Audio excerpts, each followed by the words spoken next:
एक चीज समझनी है, दशरथ जी कोई आम व्यक्तित्व नहीं है, ये भगवान के पिता हैं।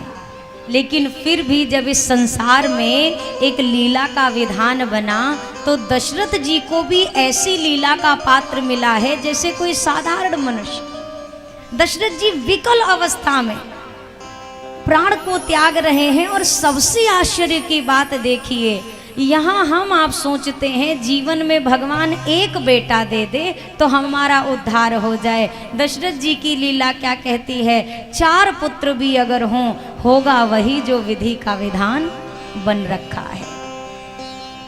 चक्रवर्ती कहकर सारा जग जिनको नमन करे आदर से, 4 दिशा में जिसका गौरव सुर नर मुनि गाते एक स्वर से। पुत्र रत्न हैं 4 किंतु चारों के चारों दूर हैं घर से, सब कुछ होते एक राजा अपने अंतिम संस्कार को तरसे। दशरथ जी के पास सब कुछ है, क्या नहीं है, पर आज अंतिम विधि के लिए दशरथ जी के एक पुत्र भी दशरथ जी के निकट नहीं है। आपको मैं एक बात कहूं, हम और आप राम विवाह तक का प्रसंग बड़े आनंद के साथ सुनते हैं, मतलब सबके चेहरे की मुस्कान मुझे समझ में आती है, भाई बहुत प्रसन्नता से राम जी का विवाह है। और उसके बाद की जब कथा आती है ना तो व्यक्ति को लगता है अरे अब तो कुछ है ही नहीं, अब कहाँ कुछ कथा में, अब तो जंगल की कथा है। तो ये जंगल की कथा तो सबके जीवन में आनी है कि नहीं आनी है। अरे बचपन भी आया है, बचपन था तो व्यक्ति क्या सोचे, इतनी रोक है इतनी टोक है, थोड़े बड़े हो जाएं ताकि मनमानी कर सके।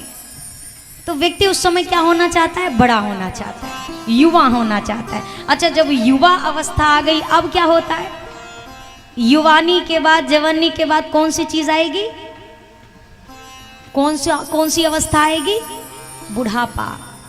बचपन में रहना नहीं चाहते थे तब युवा होना था, बचपन छूट गया युवानी आ गई, अब आ गई है युवा अवस्था। अब बुढ़ापे में जाना नहीं चाहते हैं, लेकिन तर्क यही है जब बचपन नहीं रहा तो जवानी भी रहने वाली नहीं है।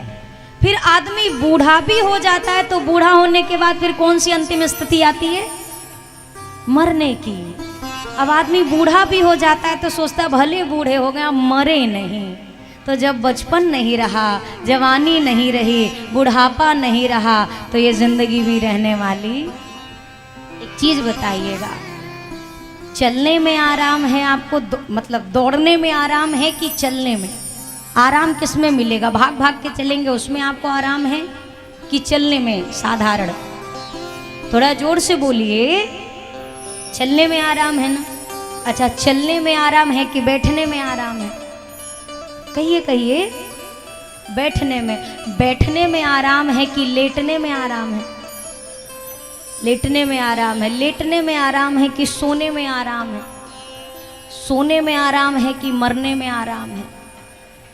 इससे ज्यादा आराम आपको जिंदगी में कहीं नहीं मिलेगा, एकदम फुल रेस्ट। आदमी आम निद्रा में जाता है तो आदमी चीख के चिल्ला के जगा देता है, फिर आदमी चिड़चिड़ करके उठता है, मन ना हो तो भी जगना पड़ता है। आखिरी वाली नींद में तो जगाते रहो, हाथ तोड़ लो अपना, मुंह तोड़ लो अपना, सामने वाले को कोई फर्क नहीं, बिंदास सोता है। मस्त राम मुर्दों से बोले हमको कुछ बतलाओगे, उनमें से एक मुर्दा बोला मर जाओ सुख पाओगे। संसार में आदमी सुख की तलाश में कहाँ कहाँ नहीं भटकता है, पर जीते जी उसको लगता है सुख कहीं है ही नहीं, कहीं है ही नहीं। कितने आदमी, अच्छा आप देखते होंगे कितने आदमी कहते हैं हम आत्महत्या कर लें, संसार में कोई सुख नहीं। हमारा उनसे प्रश्न है, रस्सी पे लटकने के बाद तुम्हें सुख मिल गया, आपको सुख मिला, आप नदी में कूद गए आपको सुख मिल गया, आपने खुद को जलाकर राख कर लिया आपको सुख मिल गया। अरे तो जब वहां सुख नहीं मिला तो यहाँ कुछ तो सुख मिलेगा। आत्महत्या से बड़ा पाप संसार में दूसरा कोई नहीं है। जो आदमी कहता है ना कि आत्महत्या कर लो और मुक्त हो जाओ, कहीं नहीं प्रेत बन के इसी संसार में भटकेंगे, मुक्ति नहीं होती है। भगवान इस अपराध को कभी क्षमा नहीं करते। जो मनुष्य का देह भगवान इतनी कीमती बनाकर दे रहे हैं, आपने उसको मिट्टी में ऐसे ही मिला दिया। किसी ने किसी बात से, किसी ने किसी बात से, किसी को मन मुताबिक अपना जीवन साथी नहीं मिला, किसी को मिल गया तो पट नहीं रही है, क्या करो आत्महत्या कर लो। अरे भैया तो मत रहो एक साथ, संसार में इतनी बड़ी दुनिया है, कहीं भी भाग के चले जाओ, भजन कर लो। दुनिया के लिए रस्सी पे लटकने से अच्छा है फिर अपना जीवन भगवान को सौंप दो। अब चाहे भीख मांग लेंगे पर ना तुम्हारा मुंह देखेंगे ना तुम्हारे द्वार पे आएंगे। ये संकल्प ले लो। मरने की हिम्मत है पर भगवान के लिए जीने की हिम्मत नहीं कर सकते। और मर करके क्या पाया? आदमी कहता है तुम भी मर जाओ हम भी मर जाते हैं और दोनों लोग मर जाएंगे, ये दुनिया जीने नहीं दे रही, ऊपर मिलेंगे। कहाँ मिलेंगे? कहाँ मिलेंगे? कौन कहाँ मिला? हमें समझाइए। आज तक कोई मिला क्या? भैया ये सब कथाएं इसीलिए होती हैं कि थोड़ा बुद्धि खोलिए। ये टीवी देख देख करके आदमी को लगता है जिंदगी भी बिल्कुल रील की लाइफ है। ये रियल लाइफ है, ये रियल लाइफ नहीं है। यहाँ पर डायरेक्टर के पर्दे के पीछे का कुछ और आगे का कुछ और जीवन नहीं है। जो है यही जीवन है और हकीकत की तरह इस जिंदगी को जिया जाए। जब कहीं रास्ता ना समझ आए, दुनिया में आपको कोई अच्छा ना लगे, आप यकीन करो, हम विश्वास से इस व्यासपीठ से कह रहे हैं, आप अयोध्या आ जाओ, आप वृंदावन चले जाओ, आप काशी विश्वनाथ चले जाओ। दुनिया आपको पूछे ना पूछे लेकिन भगवान आपकी संभाल करेगा। इस विश्वास से चले जाना, मरना नहीं। ये मरने वरने का कार्यक्रम बिल्कुल ये अच्छी बात नहीं है। एक तो वैसे आदमी चिंता में मर रहा है, जो प्राण बचे हैं वो दूसरे के लिए न्यौछावर कर दिए। ये सबसे बड़ा दुर्भाग्य। ओ पापी मन कर ले भजन, तुझको मिला है ये नर्तन। बाद में प्यारे पछताएगा जब पिंजरे से पंछी निकल जाएगा। जब पिंजरे से पंछी निकल जाएगा, जब पिंजरे से पंछी निकल जाएगा। ओ पापी मन कर ले भजन, तुझको मिला है ये नर्तन। बाद में प्यारे पछताएगा जब पिंजरे से पंछी निकल जाएगा। जब पिंजरे से पंछी निकल जाएगा, पिंजरे से पंछी निकल जाएगा। जब पिंजरे से पंछी निकल जाएगा।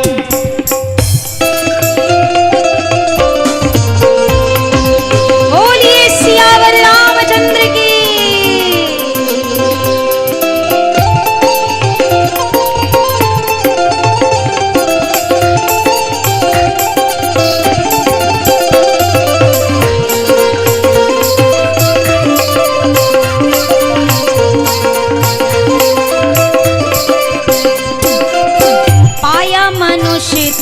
फिर क्यों रोया?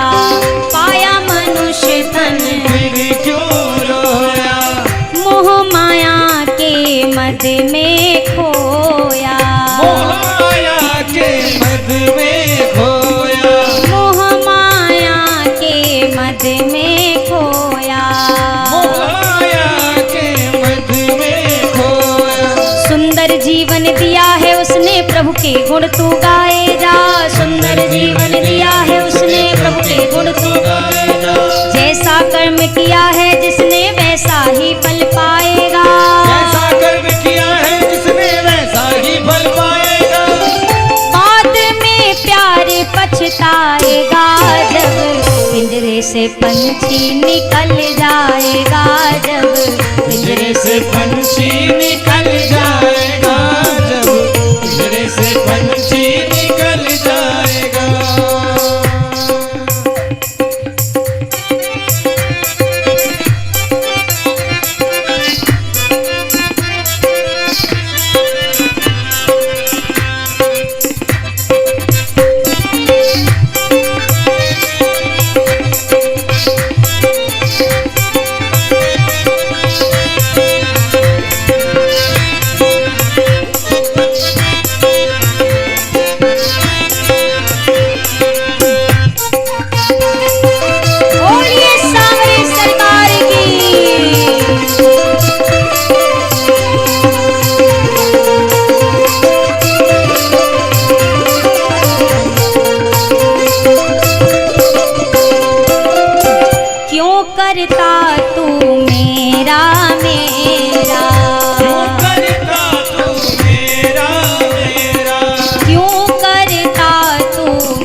वैसा ही फल पाएगा।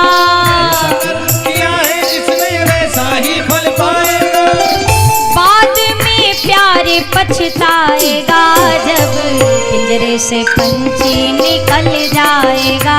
जब पिंजरे से पंछी निकल जाएगा, जब पिंजरे से पंछी निकल जाएगा।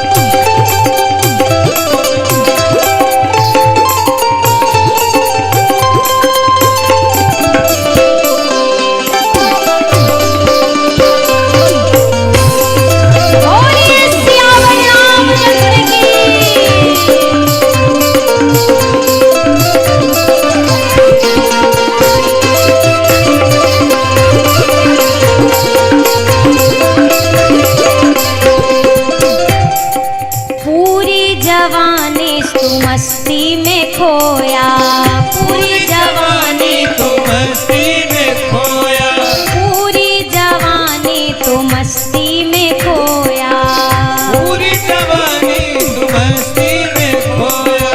आया बुढ़ापा तो क्यों देख रोया, आया बुढ़ापा तो क्यों देख रोया, आया बुढ़ापा तो क्यों देख रोया,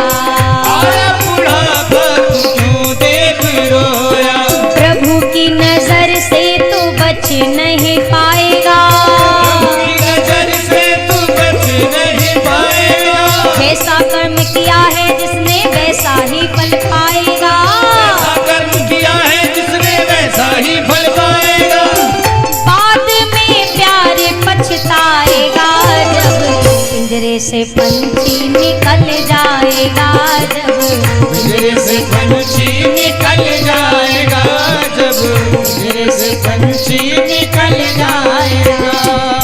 ओ पापी मन कर ले भजन, तुझको मिला है ये नर तन, बाद में प्यारे पछताएगा जब पिंजरे से पंछी निकल जाएगा, जब पिंजरे से पंछी निकल जाएगा, जब पिंजरे से पंछी निकल जाएगा, जब पिंजरे से पंछी निकल जाएगा, जब पिंजरे से पंछी निकल जाएगा, जब पिंजरे से पंछी निकल जाएगा, जब पिंजरे से पंछी निकल जाएगा।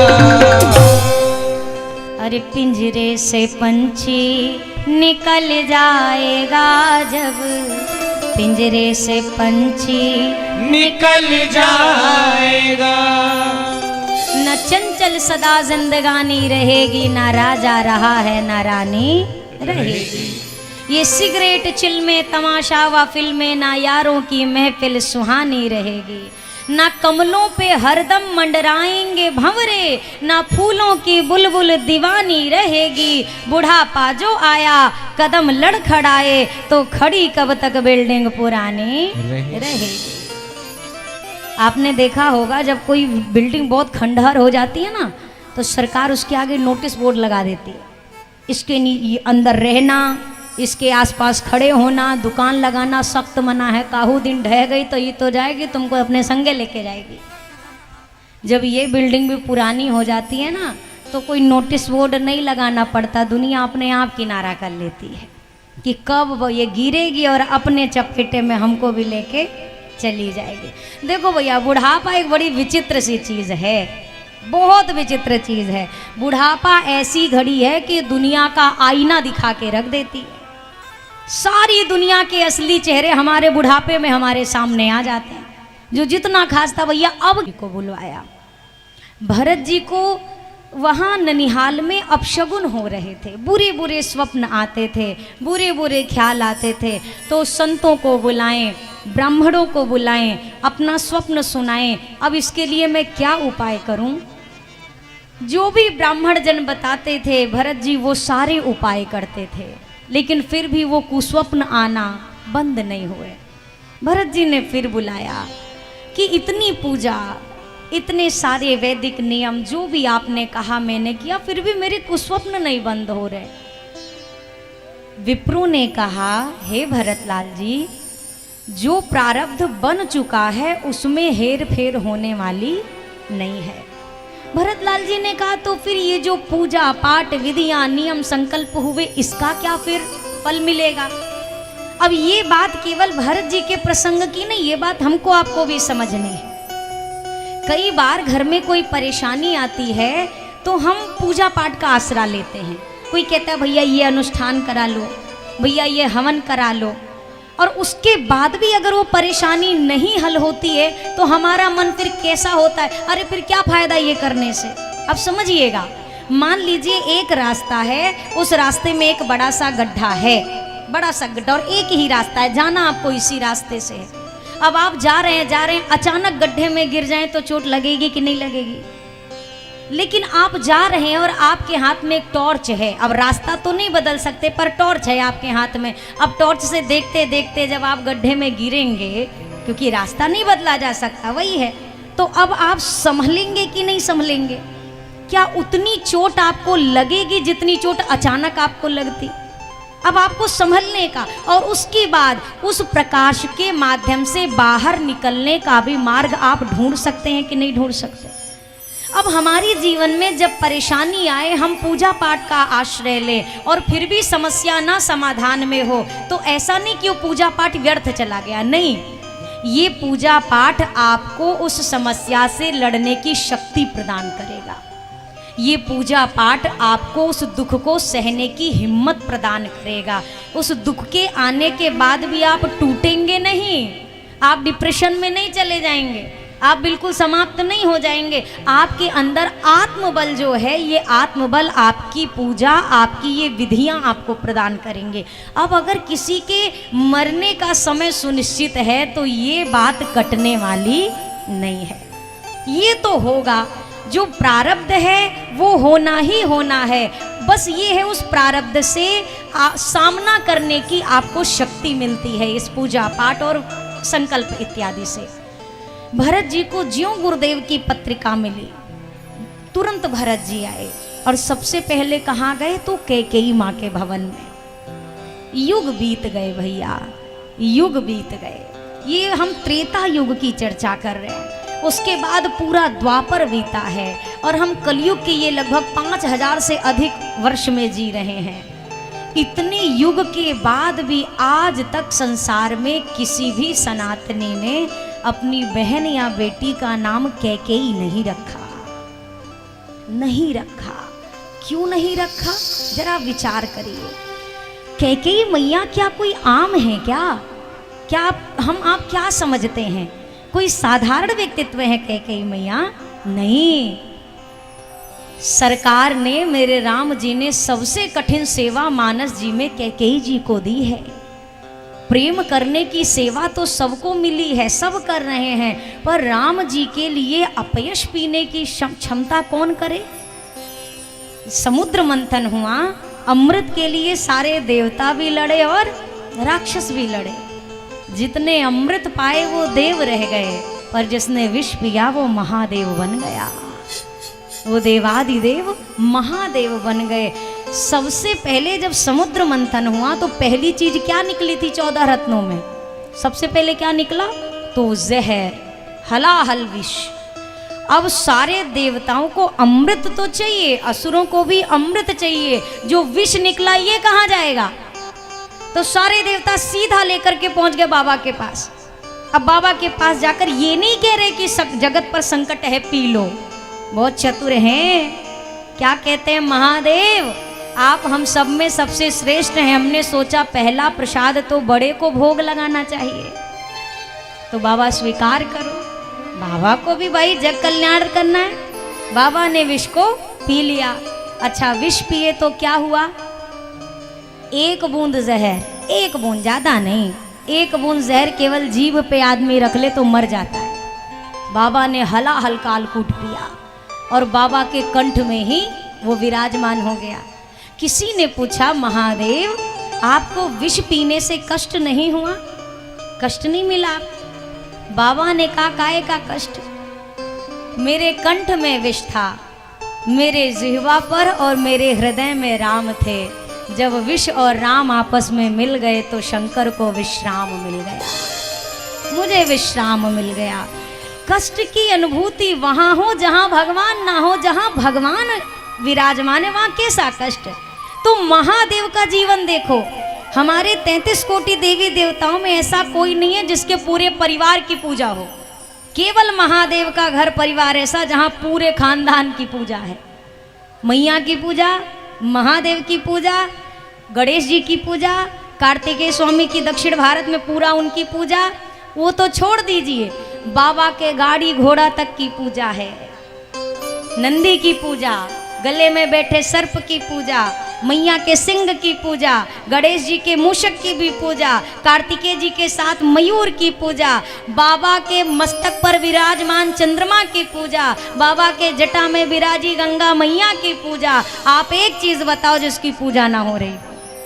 और कोई नहीं, केवल बाबा का परिवार। क्यों? क्योंकि बाबा अकेले भजन नहीं करते। सहस नाम सम सुन शिववाणी, जपि जेई पिय संग भवानी। आदि शक्ति को बगल में बिठाकर बाबा भजन में रत रहते हैं, और जो भजन में अपने जीवन को डाल दे उसे संसार की ये छोटी मोटी व्याधा नहीं त्रासती है। बाबा ने कालकूट पी लिया, किसके लिए पिया? जगत कल्याण के लिए। अब सोचिए, राम जी के इस लीला का दर्शन करिए तो सबको जितनी भी सेवा मिली सब ने किया, लेकिन स्वयं अपयश लेकर के सामने वाले को यश दे सके ऐसा तो कोई माँ कैकेयी ही कर सकती है। कहते हैं बाल्यकाल में ही राम जी ने कैकेयी मैया से ये सारी वार्ता करी, माँ एक समय आएगा जब तुझे मेरे लिए ये वरदान मांगना है। कैकेयी मैया युद्ध में निपुण है, कैकेयी मैया अश्वरोहण में निपुण है, कैकेयी मैया प्रत्येक प्रकार से देवासुर संग्राम के समय कैकेयी माँ दशरथ जी के साथ युद्ध करने गई थी, वहां पर प्राणों की रक्षा करी। तो दशरथ जी ने 2 वरदान दिए और वही 2 वरदान कैकेयी मैया ने वरदान में मांगे। इतनी ज्यादा निपुण है प्रत्येक क्षेत्र में। तो राम जी ने कैकेयी जी को चुना, माँ एक चीज मांगू मुझे देगी? राम जी आपके लिए तो मेरे प्राण। बोलो लल्ला क्या चाहिए? राम जी ने कहा पर माँ मैं जो मांगू ना उससे पूरी दुनिया में तुझे बड़ा अपयश मिलेगा, कलंक मिलेगा। अब बता मांग लूं, दे देगी? कैकेयी मैया ने कहा लगने दो कलंक, अगर मेरे राम की प्रसन्नता है तो मैं मांग लूंगी, मैं दे दूंगी जो आप चाहते हैं। माँ लेकिन एक और बात समझ, संसार में कोई भी माँ अपनी बेटी का नाम फिर कैकेयी नहीं रखेगी, तुझे ऐसा निंदनीय बना दिया जाएगा। मैया ने कहा कोई बात नहीं, मेरे राम का नाम संसार में फैलता रहे, इसके सिवा मुझे अपने नाम की कोई परवाह नहीं, बस मेरे राम का नाम गूंजता रहे। पर माँ इतना ही नहीं, तेरे माथे का सिंदूर भी मिट जाएगा। अब कैकेयी मैया थोड़ा सहमे, आंख में आंसू भर आए, लेकिन फिर गंभीर होकर कहें कोई बात नहीं रघुनंदन, ये संबंध तो एक दिन टूटना ही टूटना है, पर तुमसे जो मेरा संबंध है इस पर आँच नहीं आनी चाहिए। फिर राम जी ने कहा माँ तुम्हारा अपना पुत्र भरत भी तुम्हें त्याग देगा। कैकेयी मैया ने राम जी को गले से लगाकर कहा राम जी भरत मेरा त्याग कर देगा, मुझे एक बात बताओ, आप तो मेरा त्याग नहीं करोगे ना, आप तो मेरे रहोगे ना? राम जी ने मैया कैकेयी को कस के गले से लगाकर कहा माँ ये राम संसार में किसी को भी छोड़ सकता है पर अपनी कैकेयी मैया को कभी नहीं छोड़ेगा। और धन्य रघुनंदन,